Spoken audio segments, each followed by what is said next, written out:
Active coiled tubing services are designed with the reservoir in mind.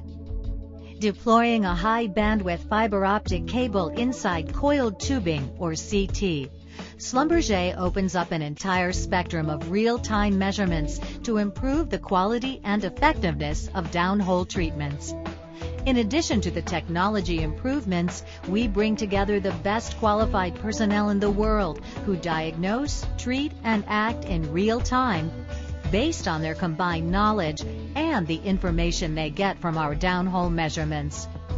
The animation shows the active matrix stimulation process in a naturally fractured carbonate reservoir, where fluid placement and effective stimulation have proven challenging. This is a horizontal open-hole completion in a carbonate reservoir, which has 4 unconnected fracture networks. Pressure, temperature, and depth correlation measurements are acquired while running in the hole.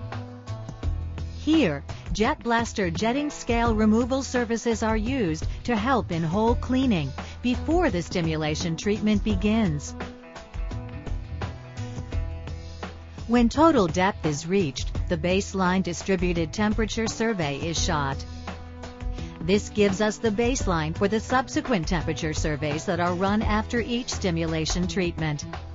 Data from the surveys is used to optimize fluid placement. Then, the stimulation treatment begins.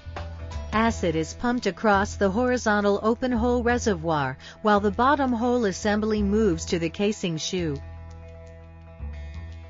As expected, the acid stimulation fluid preferentially enters the sections of the reservoir that have the highest permeability. When the first stage of the acid stimulation treatment is completed, the coiled tubing is brought to TD. Then, additional distributed temperature surveys are shot. These surveys help the team identify the zone or zones that were receptive to the acid stimulation in the first stage of the stimulation treatment. Data from the first stage is reviewed on location or at the office. Using this data, a revised pump schedule for diversion and the second stimulation stage are agreed on and redesigned at the office. They are then transmitted to the well site and pumped as designed. The revised or redesigned diversion stage selectively seals the zones that have been treated. This directs the second acid stimulation treatment to the next zone or zones to successfully stimulate all the targeted intervals.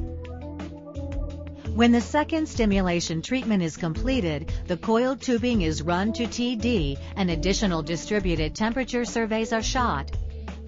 Again, these surveys confirm diversion and identify zones that were receptive to the second stimulation treatment.